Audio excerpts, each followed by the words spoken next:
Thane railway स्थानकातील फलाट क्रमांक 5च्या रुंदीकरणाचं काम मध्य रेल्वेने हाती घेतलं आहे। या कामासाठी मध्य रेल्वेच्या बहुतांश रेल्वे सेवा रद्द करण्यात आल्या आहेत, तर काही रेल्वे सेवा सकाळपासूनच उशिराने धावत आहे। त्याचा परिणाम रेल्वेच्या वाहतूक व्यवस्थेवरती बसला असून प्रवाशांचे हाल होत आहेत।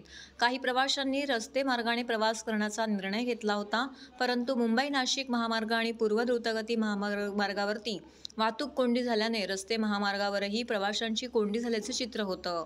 ठाणे रेल्वे स्थानकाकडून दिवसाला 6 लाख प्रवासी प्रवास करत असतात। सर्वाधिक प्रवास हा 5 आणि 6 या लोकलच्या जलद फलाटावरून होत असतो। फलाटांवर खाद्यपदार्थांचे स्टॉल्स, पादचारी पूल सरकते जिने असल्याने गर्दीच्या वेळेत फलाटावरती उभं राहण्यासाठी शक्य होत नव्हते। त्यामुळे सुमारे वर्षभरापूर्वी मध्य रेल्वे प्रशासनाने फलाट क्रमांक 5च्या रुंदीकरणाचा निर्णय हाती घेतला होता। विविध तांत्रिक कारणांमुळे विविध तांत्रिक कामही रखडली होती। अखेर मध्यरात्रीपासून या कामास सुरुवात झाली आहे। असं असलं तरी प्रवाशांना पुरेशी कल्पना नव्हती। अनेक फेऱ्या रद्द झाल्या आहेत। बहुतांश रेल्वेगाड्या सकाळपासूनच उशिराने धावत आहेत। त्याचा परिणामही प्रवाशांना सहन करावा लागला। ज्या प्रवाशांना मेगा ब्लॉकबद्दल माहिती होती त्यांनी घरातूनच काम करण्याचा निर्णय घेतला। त्यामुळे गर्दीमध्ये थोडीफार घट झाल्याचं चित्र होतं। तसेच सकाळी फलाट क्रमांक 4 येथून रेल्वे गाड्यांची सेवा सुरू झाली होती। त्यामुळे सकाळी फलाट क्रमांक 6 वर होणारी गर्दी फलाट क्रमांक 4 वर विखुरली गेली। पूर्व दृष्टगती महामार्ग आणि मुंबई नाशिक महामार्गावरती वाहनांचा भार वाढल्याने रस्ते मार्गावरती प्रचंड वाहतूक कोंडी झाली होती। प्लेटफॉर्म क्रमांक 1 के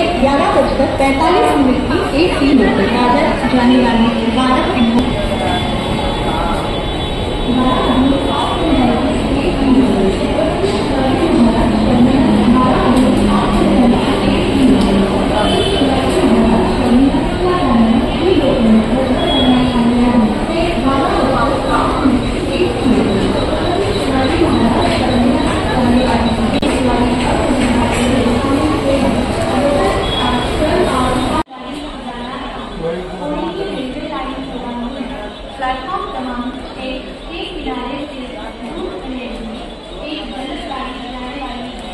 कोई यात्री रेलवे लाइन पार न करें। कीप अवे फ्रॉम दिस और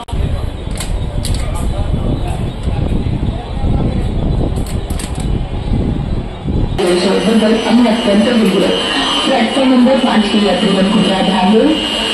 थाना स्थानक में कुछ महत्वपूर्ण अभियंत्रिक कार्य जारी इस कारणवश प्लेटफॉर्म नंबर 5 से जाने वाली सभी मेल एक्सप्रेस गाड़ियाँ 7 से रवाना की जाएगी और प्लेटफॉर्म नंबर 5 से तेज लोकल जाने वाली सभी तेज लोकल आज प्लेटफॉर्म नंबर 2 से रवाना की जाएगी। यात्रियों को होने वाली असुविधा